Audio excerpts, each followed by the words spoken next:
So, hi everybody, my name is Rohit Kumar. So, today we are going to start a most important chapter of Indian economy as the inflation. आपने शायद inflation के बारे में सुना होगा, सुना ही नहीं होगा, शायद आपने महसूस भी किया होगा। इन्फ्लेशन जिसे कभी कभी हिंदी में मुद्रास्फीति या साधारण भाषा में उसे महंगाई कहते हैं।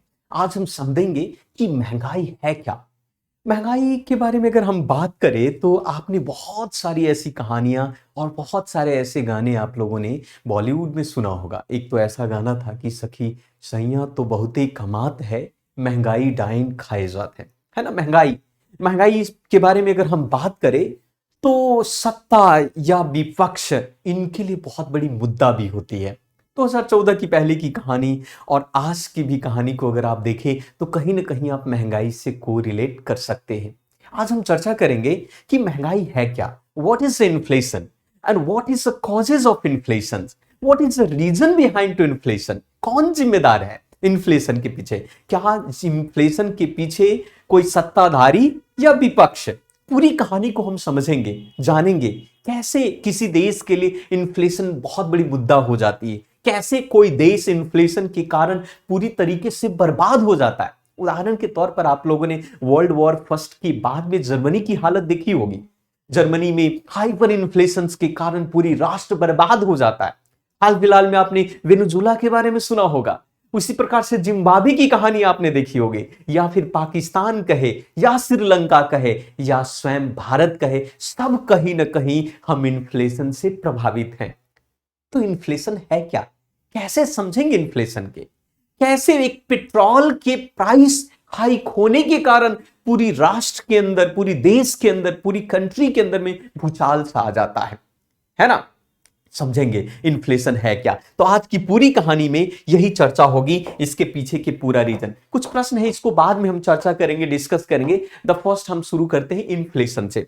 अगर मैं आपसे पूछूं इन्फ्लेशन के बारे में कि इन्फ्लेशन है क्या, तो साधारण भाषा में आप यही कहेंगे कि इन्फ्लेशन का मतलब तो यही होता है कि किसी वस्तु यानी गुड्स एंड सर्विसेज के प्राइस बढ़ना इन्फ्लेशन है। क्या ये कहना सही होगा क्या? मुझे लगता है कि ये अधूरा सच है। यानी कि सिर्फ किसी वस्तुओं के प्राइस, किसी गुड्स एंड सर्विसेज के प्राइस बढ़ना इन्फ्लेशन नहीं कहलाता है, उसे आप इकोनॉमिक ग्रोथ भी कहेंगे। हालांकि आप इसको समझना चाहिए, इकोनॉमिक ग्रोथ और इन्फ्लेशन दोनों कपल्स होता है। यूपीएससी 2012 में के आसपास में ये प्रश्न पूछा था कि भाई बिना इन्फ्लेशन की इकोनॉमिक ग्रोथ की कल्पना नहीं की जा सकती है, यानी यू कैनॉट बी इमेजिन, आप कल्पना ही नहीं कर सकते हैं बिना इन्फ्लेशन के इकोनॉमिक ग्रोथ। आज ग्रोथ की अगर हम बात करें, आज भारत, इंडिया विश्व की 5वीं सबसे बड़ा वाला देश है, 5th largest economy in the world, यानी कि कह सकते हो 5th largest economy in the world, और सबसे तेजी से ग्रोथ करने वाला देश भारत है। तो कहीं ना कहीं इन्फ्लेशन तो होगा, लेकिन एक लिमिटेशन होना चाहिए। इन्फ्लेशन को मतलब समझने के लिए ऐसा नहीं कि भाई एक लिमिट से ज्यादा नहीं होना चाहिए। इसलिए भारत देश के अंदर में भी reserve bank of India RBI के द्वारा, मॉनेटरी पॉलिसी के द्वारा हमें इन्फ्लेशन को टारगेट किया जाता है। इन्फ्लेशन टारगेटिंग पढ़ना होता है, क्योंकि एक लिमिट से ज्यादा आप इन्फ्लेशन को आप नहीं बढ़ा सकते। जैसे भारत देश के अंदर में मिनिमम 2% और मैक्सिमम 6% की बात की जाती है इन्फ्लेशन को लेकर, 2 मिनिमम 2 और 6, it's called to inflation targeting. तो अगर मैं आपसे पूछूं साधारण सी भाषा में कि इन्फ्लेशन है क्या, तो सिंपल सी बात, आप भी सामान्य लोग की तरह यही कहेंगे कि भाई गुड्स एंड सर्विसेज के प्राइस बढ़ना ही इन्फ्लेशन कहलाता है। राइट सी बात है, यही होगा। लेकिन ऐसा नहीं है। जैसे फॉर एग्जांपल एक दुकानदार है, उसके मन में ये कल्पना है, वो भी चाहता है कि भाई उसके गुड्स के प्राइस बढ़े ताकि उसको अधिक से अधिक मुनाफा भी हो, है ना। तो गुड्स का, अब मान लिया सपोज दैट, मैं उदाहरण के तौर पर आपको कुछ बातें मैं बताना चाहूंगा। यहां पर अगर हम देख सकते हैं, हम समझ सकते हैं कि मान लिया आप कहते हैं कि 1 केजी अगर अनियन का कॉस्ट 20 रुपीज है, 1 केजी अनियन का कॉस्ट 20 रुपीज है 2012 में, सपोज है 2020 में, और आपकी सैलरी 10,000 महीने की है ना, 10,000 महीने की सैलरी है। लेकिन अगले साल यही अनियन का कॉस्ट जो है आपको 30 रुपया हो जाता है 1 केजी, और आपकी 2021 में और सैलरी इसकी हो जाती है आपकी 50,000। तो आप कहेंगे कि भाई इसमें तो किसी वस्तु, किसी गुड्स एंड सर्विसेज का प्राइस तो बढ़ा, प्राइस बढ़ा, लेकिन प्राइस के साथ साथ आपकी परचेजिंग पावर बढ़ गई है। पहले सैलरी आपकी 10,000 हुआ करता था, अब आपको 50,000 हो गया, अभी भी आप 30 रुपए के हिसाब से 30 रुपीज पर केजी के अकॉर्डिंग आप खरीद सकते हैं। मतलब यह कहने का तात्पर्य हुआ कि सिर्फ प्राइस का बढ़ना जो है ना, इन्फ्लेशन नहीं कह सकते। किसी भी गुड्स सर्विसेज के प्राइस बढ़ना इन्फ्लेशन नहीं। अगर मान लिया कि इस व्यक्ति में अगर आप देखें कि अगर आपकी सैलरी 10,000 ही होती और अगर किसी वस्तु का प्राइस बढ़ता, तब आप कह सकते थे कि इन्फ्लेशन है मार्केट में। यानी कि गुड्स एंड सर्विसेज के प्राइस बढ़ने के कारण अगर आपकी परचेजिंग पावर कम हो जाती है, यानी कि अब 20 रुपए में आप 1 केजी नहीं खरीदने वाले हैं, अब आपको 1 केजी खरीदने के लिए 30 रुपीज देना पड़ेगा, यानी उस 20 रुपीज की वैल्यू कम हो गई। तो यहां से इस बात से एक बात समझ में आपको आ गई होगी, क्या समझ में आई होगी कि साहब की इन्फ्लेशन क्या है? Rise in the general level of the price in the period where the same money buy the less. अब ये 20 रुपीज पहले 1 केजी खरीद पा रहा था, लेकिन अब 20 रुपीज प्राइस बढ़ने के कारण अब वो 20 रुपीज 1 केजी ऑनियन को नहीं खरीद पा रहा है। तो हम कह सकते हैं कि ये इन्फ्लेशन है। तो इन्फ्लेशन में मोस्ट इंपॉर्टेंट अगर हम पार्ट की बात कर सकते हैं, और वो आपको आता है परचेजिंग पावर। तो मतलब ये हुआ कि it is the rise in the general level of the price in the period where the same money buy less than it did to a previous period. यानी पिछले से, मतलब कह सकते हो कि इन्फ्लेशन के कारण व्यक्ति की, राष्ट्र के लोगों की परचेजिंग पावर कम हो जाती है, खरीदने की शक्ति कम हो जाती है, तब हम आपको इन्फ्लेशन कह सकते हैं। तो ये बातें तो इन्फ्लेशन हुई। उसी प्रकार से इन्फ्लेशन का उल्टा डिफ्लेशन होता है, यानी महंगी, और उसका उल्टा आप सस्ता कहते हैं। ऐसे कई टर्म है इन्फ्लेशन के बारे में आपको जानना चाहिए। इन्फ्लेशन, डिफ्लेशन, डिसइन्फ्लेशन क्या होता है, रिसेशन क्या होता है, डिप्रेशन क्या होता है, हाइपर इन्फ्लेशन क्या होता है, इन्फ्लेशन के पीछे की कहानी क्या है, इन सभी चीजों को आप डिटेल से आप पढ़ेंगे और समझेंगे। तो मुझे लगता है कि आपको इन्फ्लेशन चीजें समझ में आ गई होगी कि जब किसी गुड्स एंड सर्विसेज के प्राइस बढ़ने के कारण आपकी परचेजिंग पावर कम हो जाए, खरीदने की शक्ति कम हो जाए, तो आप उसे इन्फ्लेशन कहेंगे, यानी कि उस करेंसी की वैल्यू जो है कम हो जाती है। लेकिन अब यहां पर एक दूसरा शब्द है जिसका नाम है डिफ्लेशन। इन्फ्लेशन का उल्टा डिफ्लेशन। डिफ्लेशन जो है ना, उल्टा है। अब एक चीज, एक और भी शब्द आपको पढ़ने को मिलेगा, डिसइन्फ्लेशन आएगा। डिसइन्फ्लेशन और डिफ्लेशन दोनों अलग अलग है। आप लोगों ने बहुत सारे बिग बिलियन डे, आप लोग दिवाली, होली पर आप लोगों ने सुना होगा और उसका आप लोगों ने लाभ भी उठाया होगा। मार्केट के लोग जो है, बड़े बड़े जो बिजनेसमैन होते हैं, बेचने वाले लोग होते हैं, वो कहीं ना कहीं इसी तरीके का यूज करके आपको मूर्ख बनाने की कोशिश करते हैं। दरअसल वो आपका डिफ्लेशन नहीं, डिसइन्फ्लेशन होता है। मैं आपको समझाऊंगा कि डिफ्लेशन है क्या। डिफ्लेशन इसका जस्ट उल्टा होगा, यानी कि सिंपल सी बात है कि गुड्स एंड सर्विसेज के प्राइस कम होने के कारण परचेजिंग पावर यहां पर क्या हो रहा है, बढ़ रहा है, तो उसे आप डिफ्लेशन कर रहे हैं। यानी कि deflation happen naturally when the money supply of economy fix हो जाए, या फिर आप कह सकते हैं सिंपल सी बात है कि general level of the price है गुड्स एंड सर्विसेज का, वो डिक्लाइन हो जाता है, वो 0% से नीचे चला जाता है। जो आपकी जो बेस प्राइस है उस बेस प्राइस से भी नीचे चला जाए तो आप उसे डिफ्लेशन। हालांकि डिफ्लेशन कोई अच्छी चीज नहीं है। आप लोगों ने कहावतें सुनी होगी कि अंधेर नगरी चौपट राजा, टके से भाजी टके सिर खाजा। ये जो टके सिर है, यानी कि सब कुछ सस्ता होना ही सही नहीं। अगर मान लिया एक पल के लिए अगर हर चीज सस्ती हो जाए, हर चीज डिफ्लेशन हो जाए, तो भाई प्रोडक्शन का मोटिवेशन ही खत्म हो जाएगा। लोग जो है बेचना ही नहीं चाहेंगे, बोले भाई सब चीज सस्ता है, कौन खरीदा, हमारा मोटिवेशन ही नहीं बिजनेस करने का, है ना। तो कहने का मतलब कि सब कुछ सस्ता होना यानी इकोनॉमी ग्रोथ डिक्लाइन हो जाएगा, नीचे चला जाएगा, ग्रोथ ही नहीं होगी इकोनॉमी की। तो ग्रोथ नहीं होगा तो मोटिवेशन नहीं होगा, प्रोडक्शन नहीं होगी, एम्प्लॉयमेंट नहीं होगा, है ना। तो ये कहावतें आप लोग कभी कभी वो आपको बताती है। तो चलिए ये बातें तो आप लोगों ने समझ लिया होगा। अब मैं आपको ये इसके माध्यम से बताऊं तो साधारण सी भाषा में आपको समझ लीजिए। डिफ्लेशन आप लोगों ने समझा, इन्फ्लेशन क्या है, गुड्स एंड सर्विसेज के प्राइस बढ़ रही है और उसके कारण से परचेजिंग पावर कम हो रहा है। डिफ्लेशन क्या है आपका, गुड्स एंड प्राइस के जो गुड्स एंड सर्विसेज के प्राइस कम होने के कारण परचेजिंग पावर हमारा क्या हो रहा है, यहां पर बढ़ जा रहा है। यानी कि अगर मान लिया कि अनियन का प्राइस 20 रुपीज से घटकर 5 रुपीज पर केजी हो गया, है ना, तो बंदा क्या करेगा भाई, जो बंदा 1 केजी अनियन खरीदना चाहता था वो 5 केजी 4 केजी खरीदेगा, है ना, तो परचेजिंग पावर बढ़ गया आपका। तब चलिए अब यहां पर एक मोस्ट इंपॉर्टेंट मैं टर्म की बात कर रहा हूं जिसका नाम है डिसइंफ्लेशन। डिसइंफ्लेशन क्या है? ये टर्म यूपीएससी में कई बार पूछे गए। बहुत सारे बच्चों को इस बात की कंफ्यूजन होती है कि सर डिसइंफ्लेशन और डिफ्लेशन क्या दोनों सेम है क्या? जी नहीं, हमारी सरकार जो है कभी कभी इसका बड़ा फायदा उठाती है डिसइंफ्लेशन का। अब जैसे उदाहरण के तौर पर मैं आपको समझा देता हूं, पेट्रोल का कॉस्ट जो हाल फिलहाल में न्यूज में भी कहा रहा है कि भाई हमारी मोदी सरकार जी ने 2 रुपये पेट्रोल का कॉस्ट जो है, डीजल का कॉस्ट कम कर दिया। तो चारों तरफ एकदम नारे लगने लगे कि क्या बात है, सरकार जो हर जगह मीडिया वाले कि 2 रुपये कम हो गया, कम हो गया। तो ऐसा मान लिया, मैं उदाहरण के तौर पर मैं आपको एक समझाना चाहता हूं साधारण सी भाषा में कि ये मान लीजिए कि 2014 है यानी 2014 है, यहां से सरकार बदली। मैं एक्चुअली कोई पॉलिटिकल विचारधारा से ये इसे एक्सप्लेन करने की कोशिश नहीं कर रहा हूं, आपको क्लियर हो जाए इसके बारे में, इसलिए मैं आपको समझा रहा हूं। 2014 में मान लिया पेट्रोल का कॉस्ट 70 रुपीज हुआ करता था, मान लिया, मैं बार बार मान रहा हूं 70 रुपीज हुआ करता था पर लीटर, यानी 1 लीटर पेट्रोल का कॉस्ट 70 रुपीज 2014 में।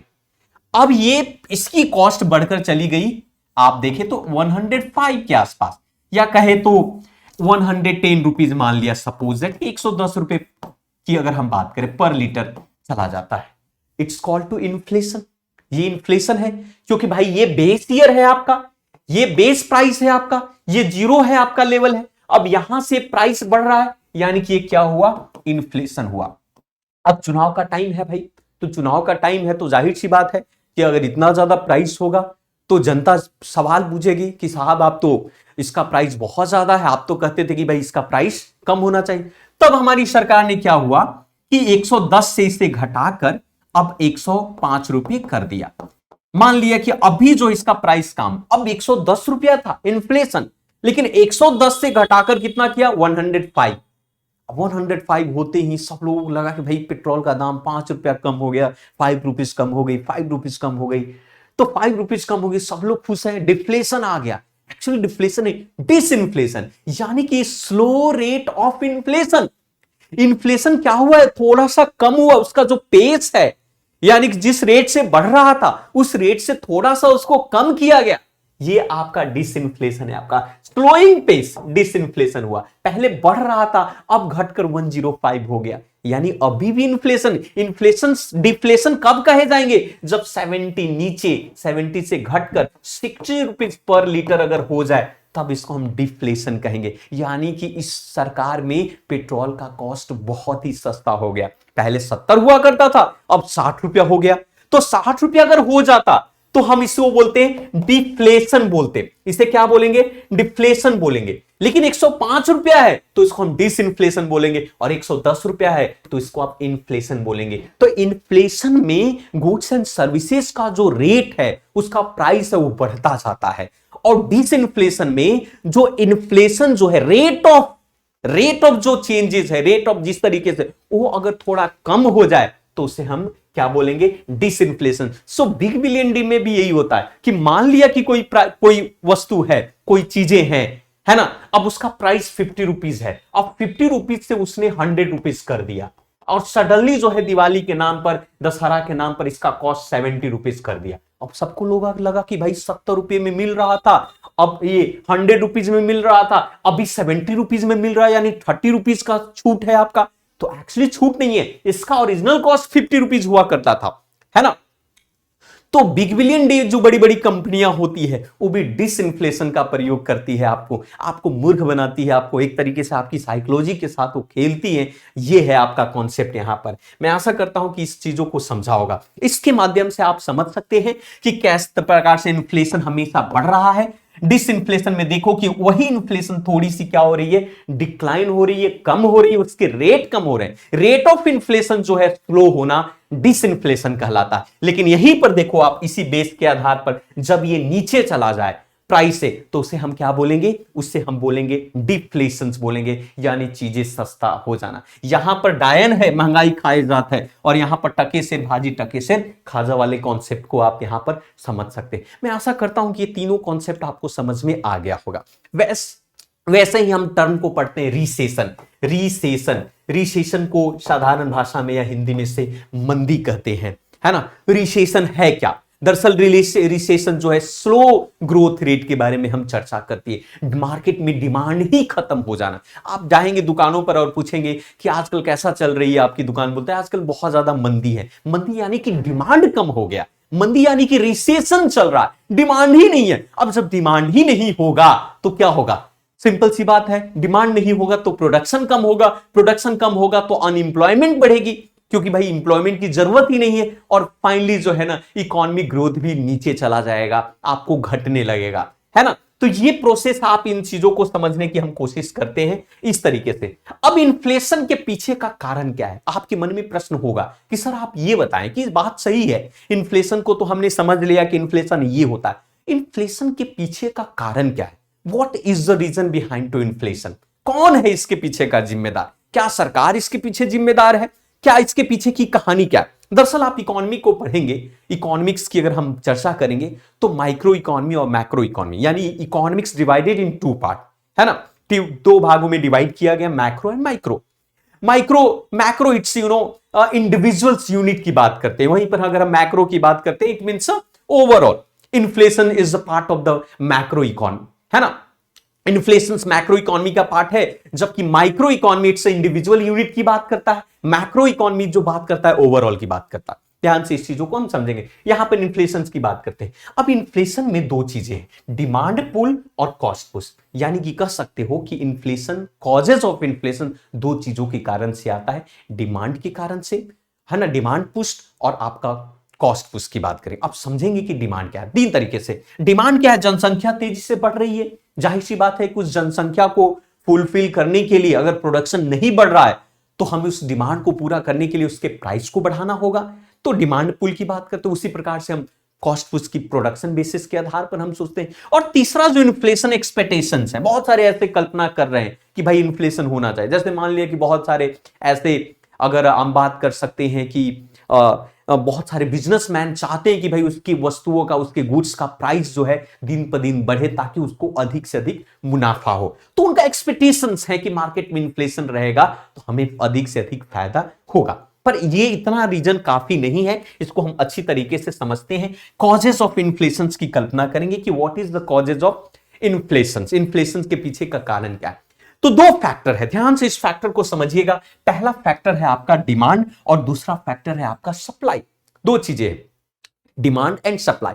डिमांड और सप्लाई के ही कॉन्सेप्ट के बेस के आधार पर इन्फ्लेशन को हम ज्यादातर समझने की कोशिश करते हैं। हालांकि इन्फ्लेशन के द्वारा जो है विद्वानों ने इसको कई बार, शुरुआती दौर में भारत के अंदर में अगर मेजरमेंट पैरामीटर था तो डिमांड एंड सप्लाई था, लेकिन जैसे जैसे इकोनॉमी का डेवलपमेंट हुआ, उसके कॉन्सेप्ट का डेवलपमेंट हुआ, डिफरेंट टाइप के फैक्टर्स जो है बीच में आते रहे। तो यहां पर अगर मेनली फैक्टर की बात करें तो डिमांड एक मोस्ट इंपॉर्टेंट फैक्टर है। तो डिमांड क्या है? What is the demand? Demand कैसे होगा भाई? सबसे पहला डिमांड है आपका मनी सप्लाई। आपको याद होगा, साधारण सी बात है, अगर आप छात्र हैं, अगर आप स्टूडेंट्स हैं तो अभी आपके पास जो है बहुत ही लिमिटेड अमाउंट में पैसे होंगे। कल का अगर आप ऑफिसर बन जाते हैं, आपके पास बहुत सारे पैसे आने लगेंगे, चाहे व्हाइट मनी हो या ब्लैक मनी हो। तो जब आपके पास बहुत सारे पैसे आएंगे, आपकी जो है आपकी सैलरी बेहतर, आपको अच्छी सैलरी आएगी, तो साथ साथ में आपकी डिमांड, वो पैसे की जरूरत क्यों है हमें? साधारण सी बात, अगर मैं अभी यहां पढ़ा रहा हूं तो मुझे भी पैसे की जरूरत है, तो पैसे की जरूरत क्यों होती है? कहीं ना कहीं डिमांड को फुलफिल करना, या नहीं? यानी कि हमारे पास जैसे ही मनी का सप्लाई बढ़ेगा, हमारे पास पैसे बढ़ेंगे, जाहिर सी बात है हमारा डिमांड भी बढ़ेगा। और हमारे जैसे लाखों लोगों का डिमांड जब बढ़ेगा, लेकिन प्रोडक्शन अगर कांस्टेंट है और डिमांड दिन पर दिन बढ़ती जा रही है, तो ऑटोमेटिकली मार्केट में इन्फ्लेशन आएगा। तो यहां पर आप कह सकते हैं कि अगर मार्केट में मनी सप्लाई बढ़ता है तो डिमांड बढ़ेगा। अब आपसे प्रश्न पूछा जाए कि मनी सप्लाई कौन बढ़ाएगा? जाहिर सी बात है money supply reserve bank of India बढ़ा सकती है मॉनिटरी पॉलिसी के थ्रू। मॉनिटरी पॉलिसी के बारे में आप सभी लोग जानते होंगे, मैं ऐसा मानता हूं है ना, लेकिन नहीं तो फिर भी हम समझेंगे। सो मॉनेटरी पॉलिसी जो आरबीआई के द्वारा टैकल किया जाता है, वहीं पर अगर हम बात करें कि अभी इलेक्शंस का टाइम है, तो बहुत सारे जो रेवड़ी वाला कॉन्सेप्ट है, बहुत सारे ऐसे पॉलिटिशियंस वादे कर रहे होंगे या फिर कि भाई हमारी सरकार अगर बनेगी तो हम इस तरीके के वेलफेयर स्कीम्स आपको चलाएंगे, डिफरेंट डिफरेंट टाइप्स के 1-1 लाख रुपया हम सभी महिलाओं के अकाउंट में हम दे देंगे। जैसे कि पिछले सरकार ने कहा कि 15-15 लाख आपके, अब मान लिया कि 15-15 लाख रुपया अगर हमारे अकाउंट में आ गए होते, तो एक बार सोचने वाली बात है कि अगर सबके अकाउंट में 15-15 लाख रुपया आता तो मार्केट में कितना इन्फ्लेशन होता, क्योंकि मार्केट में मनी सप्लाई बहुत तेजी से होता है। मनी सप्लाई बढ़ने के कारण डिमांड बढ़ेगा, और डिमांड जब बढ़ेगा तो जाहिर सी बात है कि इन्फ्लेशन भी बहुत तेजी से बढ़ेगा। तो एक कारण इसका होगा कि मनी सप्लाई बढ़ने के कारण डिमांड बढ़ेगा, और डिमांड बढ़ने के कारण आपका इन्फ्लेशन बढ़ेगा।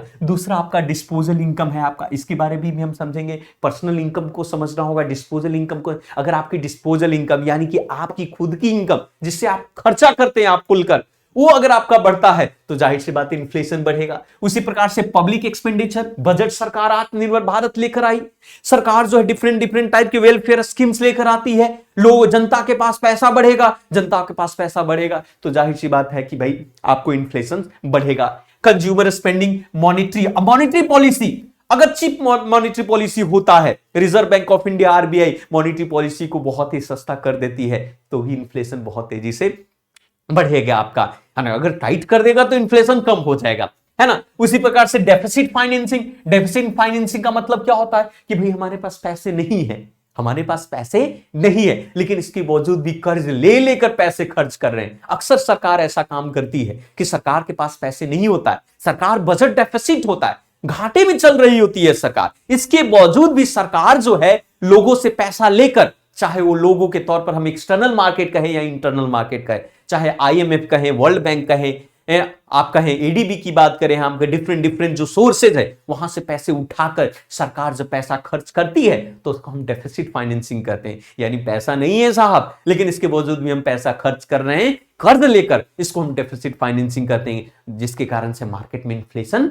आएगा, है ना। उसी प्रकार से प्राइवेट सेक्टर की बात करें, एक्सपांशन की बात करें, जनसंख्या, आज ईश्वर की कृपा से भारत जो है विश्व की सबसे बड़ी जनसंख्या वाला देश बन गया। India is the most populated country in the world right now, है ना।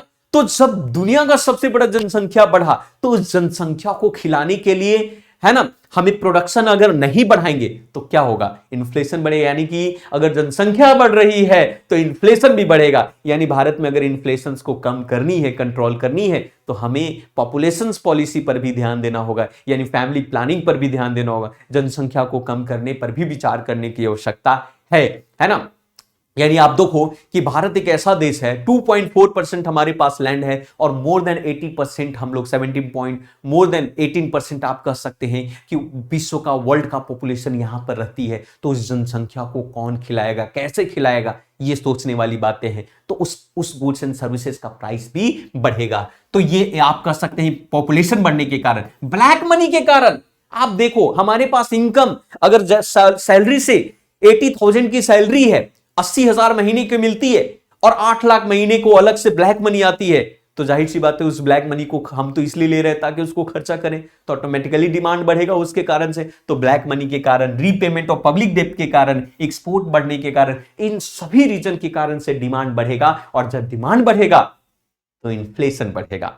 उसी प्रकार से आप दूसरी तरफ चलते हैं, सप्लाई। अगर हम सप्लाई की बात करते हैं, अब सप्लाई के पीछे की कहानी को आप समझिए कि कैसे सप्लाई के कारण, सिंपल सी बात है कि मान लिया कि अगर किसी मार्केट में, अगर एक मार्केट है और उस मार्केट में 100 केजी फ्रूट्स का डिमांड है, लेकिन किसी कारण से डेली 100 केजी, किसी कारण से 50 केजी ही फ्रूट्स मार्केट में आता है, बारिश हो जाती है, और बारिश होने के कारण से पूरी तरीके से हाईवे जैम हो जाता है, और उस मार्केट में फ्रूट सही टाइम पर नहीं आती है, और वो 50 केजी ही मात्र होता है। तो आप बताइए कि 50 केजी, 50 केजी जो फ्रूट्स है उसका ऑटोमेटिकली प्राइस बढ़ जाएगा, क्योंकि जितना सप्लाई होना था उतना सप्लाई नहीं हो पाया। तो आप कह सकते हो कि प्रोडक्शन में शॉर्टेज होने के कारण प्राइस बढ़ सकता है, यानी कि जितना डिमांड है मार्केट में उतना आप सप्लाई नहीं कर पा रहे, डिमांड और सप्लाई के बीच में मिसमैच तो हो रहा है, आपका डिफरेंसेस आ रहे हैं, तो जाहिर सी बात है कि इन्फ्लेशन आपका होगा। इंडस्ट्रियल डिस्प्यूट के कारण, नेचुरल क्लैमिटी के कारण। आप देखिए कुछ दिन पहले की बात है, टोमेटो का कॉस्ट बहुत तेजी से बढ़ा था। इसके पीछे एक रीजन कहा गया था नेचुरल क्लैमिटी, यानी कि टोमेटो पूरी तरीके से मार्केट में, पूरी खेतों में बर्बाद होने के कारण से इसका प्राइस बढ़ रहा है। मान लिया कि किसानों की लहलहाती हुई फसल अचानक बर्बाद हो जाए, तो वो फसल तो ऑटोमेटिकली इनडायरेक्टली मार्केट में ही आने वाला था ना, है तो उसका प्राइस बढ़ेगा आपका। तो ये कह सकते हो आर्टिफिशियल आपको स्कैरसिटी हम लोग करते हैं। जानबूझ के बड़े बड़े बिजनेसमैन लोग क्या करते हैं, आर्टिफिशियली इन्फ्लेशन क्रिएट करते हैं, शॉर्टेज करने की कोशिश करते हैं, सप्लाई को रोक देते हैं, है ना। तो इसके कारण से आप कह सकते हैं, उसी प्रकार से एक्सपोर्ट बढ़ने के कारण, या फिर आप लॉ ऑफ द ये तरीके से इंटरनेशनल फैक्टर, इन सभी चीजों के कारण से, लेबर के कॉस्ट बढ़ने के कारण, मतलब बहुत सारे ऐसे रीजन हैं, इसके फैक्टर हैं जिस फैक्टर के कारण से इन्फ्लेशन आपको मार्केट में बढ़ता है। ये बातें आप चर्चा वाली हो गई, आपको समझ में आ गया। अब थोड़ी सी मैं चर्चा करता हूं कि साहब आपने सही बोला, कारण आपने बता दिया, फैक्टर बता दिया कि भाई कितने फैक्टर हो सकते हैं इन्फ्लेशन का। फैक्टर के अलावा अगर हम बात करें, चर्चा करें, अगर हम टाइप की बात करें, तो डिफरेंट डिफरेंट टाइप के इन्फ्लेशन होते हैं, डिफरेंट डिफरेंट तरीके से इन्फ्लेशन होते हैं। हालांकि क्लास बहुत ही लंबा, इन्फ्लेशन छोटा चैप्टर नहीं है, फिर भी मैं इसे शॉर्ट में समझाने की कोशिश करूंगा, मैं आपको बताने की कोशिश करूंगा। अगर हम बात करें इन्फ्लेशन को हम क्लासिफाई करने की अगर हम कोशिश करते हैं, तो क्लासिफाई हम राइज इन द प्राइस के बेस के आधार पर हम क्लासिफाई कर सकते हैं। उसी प्रकार से हम कॉजेज के बेस के आधार पर क्लासिफाई कर सकते हैं, टाइम ऑफ अकरेंस के बेस के आधार पर क्लासिफाई कर सकते हैं, और टाइप ऑफ इन्फ्लेशन और भी ऐसे इन्फ्लेशन है जिसके कारण से हम कर सकते हैं। अगर हम बात करें राइज यानी रेट की बात करें, अगर या प्राइस की बात करें, तो एक इन्फ्लेशन आपका creeping inflation, walking inflation, running inflation, hyper inflation. उसी प्रकार से कॉजेस की बात करें तो demand pull inflation, cost push inflation, sectoral inflation, development inflation. उसी प्रकार से टाइम अकरेंस की बात करें, war time inflation, post time inflation, peace time inflation. उसी प्रकार से other type of inflation, structural makeup, आपका मार्कअप, ओपन इन्फ्लेशन और सप्रेस्ड इन्फ्लेशन। ये सारे टाइप ऑफ इन्फ्लेशन है जिसके बारे में आपको डिटेल से हम चर्चा कर सकते हैं। मैं दो चार के बारे में अभी मैं बताना चाहूंगा क्योंकि बहुत बड़ी हो जाएगी। सबसे पहले अगर हम बात करें क्रीपिंग इन्फ्लेशन की बात करें, क्रीपिंग इन्फ्लेशन साधारण भाषा में अगर बोले रेंगती हुई मुद्रास्फीति, या फिर हम क्रीपिंग की बात कर सकते हैं। आपका जो है यहां पर इन्फ्लेशन 1% से सिंगल डिजिट में बढ़ रहा है। अगर अभी इस साल किसी कॉस्ट का 100 रुपीज है तो अगला साल 102 रुपीज होता है, 103 रुपीज, 104 रुपीज। यानी इन्फ्लेशन जो है 1% टू 3% यानी सिंगल डिजिट में बढ़ रहा हो। 0 से 1 से लेकर 4% के बीच में अगर है तो आप उसे हम क्रीपिंग इन्फ्लेशन कह सकते हैं। और ये जो है ना इकोनॉमी के लिए अच्छा है, यानी कि आप कह सकते हो इकोनॉमी ग्रोथ की अगर हम बात करें, पॉजिटिव इकोनॉमी ग्रोथ की अगर हम बात करें, तो ये इन्फ्लेशन जो है किसी भी देश के लिए अच्छी बात होती है। इसमें ना तो जनता ज्यादा परेशान होती है और आपके साथ साथ में जितने भी बिजनेसमैन लोग होते हैं उनके लिए भी भला होता है, यानी इकोनॉमी ग्रोथ के लिए बेस्ट माना जाता है। उसी प्रकार से वॉकिंग इन्फ्लेशन जो रेट डबल डिजिट में चला जाए, 10%, 50%, 20%, लेकिन रनिंग इन्फ्लेशन थोड़ा और तेजी से बढ़ रहा है ना। लेकिन ये जो इन्फ्लेशन है साहब, हाइपर इन्फ्लेशन जिसको आप कह रहे हैं, हाइपर इन्फ्लेशन, हाइपर इन्फ्लेशन की अगर हम कहानी की बात करें तो आप लोगों ने वर्ल्ड वॉर की कहानी पढ़ा होगा। वर्ल्ड वॉर में दो राष्ट्र, अगर हम सेंट्रल अलायंस एक तरफ और दूसरी तरफ हम अलाइज कंट्री की बात करते हैं, सेंट्रल अलायंस और अलाइज कंट्री के बीच में युद्ध होता है। युद्ध में जर्मनी जो है इस युद्ध को हार जाता है। अब जर्मनी जब इस युद्ध को हारता है तो बाकी के जितने भी अलाइज कंट्री थे उन्होंने ये कहा कि युद्ध की जिम्मेदारी जर्मनी को लेनी पड़ेगी, यानी कि जर्मनी को पूरी जो वॉर का कंपनसेशन देना पड़ेगा। अब जर्मनी इस प्रेशर के कारण जो है अपने देश में इतना करेंसी प्रिंट आउट करता है, इतनी करेंसी प्रिंट आउट करता है कि वहां की करेंसी की जो वैल्यू है, जो मार्क है, उसकी वैल्यू ना के बराबर हो जाती है, यानी कि हाइपर इन्फ्लेशन। वहां लोग ट्रॉली से पैसे लेकर जाते हैं, है ना, ट्रॉली से पैसे लेकर जाते हैं भर भर के, और आपके पॉकेट में ब्रेड के टुकड़ा लेकर आते हैं। ऐसी हाइपर इन्फ्लेशन देखने को मिली आपको जर्मनी के अंदर में आपका, यानी कि कह सकते हैं वहां पर सब लोग लखपति हैं, है ना, सब लोग करोड़पति, यानी कि करोड़पति के साथ साथ रोडपति होना ही हाइपर इन्फ्लेशन है। यानी उस करोड़पति की कोई वैल्यू नहीं होती है ना, किसी लायक, किसी पति के लायक ना होना आप कह सकते हैं। तो ये हाइपर इन्फ्लेशन का कॉन्सेप्ट है आपका, यानी कि हाइपर इन्फ्लेशन में पैसे, मनी जो है, उस मनी की वैल्यू नेग्लिजिबल यानी जीरो के बराबर होती है, नील हो जाती है, उसे हाइपर इन्फ्लेशन कहते हैं।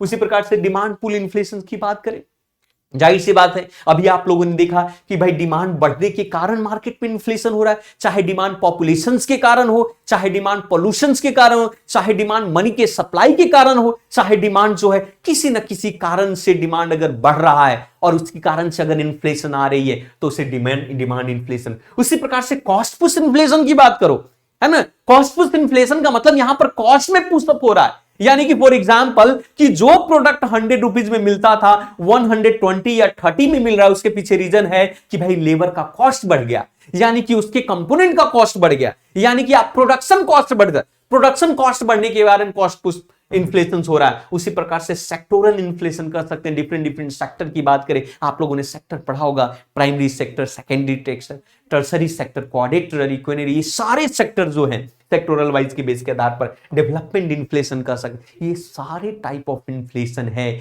जिसकी चर्चा काफी डिटेल में हालांकि हम लोग करेंगे, लेकिन फिर भी वॉर टाइम इन्फ्लेशन की बात करो, अभी देखो रशिया और यूक्रेन के बीच में युद्ध हो रहा है, फिलिस्तीन की बात करो, इजराइल और फिलिस्तीन की बात करें, अब उसके कारण से इंटरनेशनल मार्केट पर इसका प्रभाव पड़ रहा है, आपका वर्ल्ड के मार्केट पर, तो उसके कारण से इन्फ्लेशन अगर बढ़ रहा तो इसीलिए वॉर टाइम इन्फ्लेशन कहते हैं। उसी प्रकार से वॉर के बाद का इन्फ्लेशन जिसको पोस्ट वॉर इन्फ्लेशन कहते हैं, कि कभी कभी सरकार जो है जानबूझ के वस्तुओं के प्राइस कम कर देती है कि भाई अभी वॉर चल रहा है, अभी प्राइस मत बढ़ाओ, लेकिन उस प्राइस को कंपनसेट करने के लिए जो बड़े बड़े बिजनेसमैन जो है युद्ध खत्म होते उसके प्राइस बढ़ा देते हैं, तो उसे पोस्ट इन्फ्लेशन। उसी प्रकार से पीस टाइम इन्फ्लेशन कर सकते हैं। ये सारे इन्फ्लेशन है, स्ट्रक्चर के कारण, मार्कअप के कारण, ओपनिंग, ये सारे कारण जो है इन्फ्लेशन का कारण है, जो कि हम चर्चा और भी कर सकते हैं। यही कहानी जो है जिसके बारे में हमने आपको बताने की कोशिश की। हालांकि इन्फ्लेशन की अगर हम बात करें, उसी प्रकार से मेजरमेंट पैरामीटर की हम बात करते हैं, कितने तरीके से इन्फ्लेशन को हम मेजर करते हैं, कैलकुलेट करते हैं, जिसको सीपीआई मेथड और डब्ल्यूपीआई मेथड भी आप लोगों ने पढ़ा होगा, कंज्यूमर प्राइस इंडेक्स और आपका होलसेल प्राइस इंडेक्स, जिसके बारे में हम आगे चर्चा करेंगे। तो इतना ही रखते हैं, बाकी मिलते हैं। आज के लिए इतना, थैंक यू वेरी मच। मैं आशा करता हूं कि आपको चीजें समझ में आई हो। थैंक यू वेरी मच, धन्यवाद।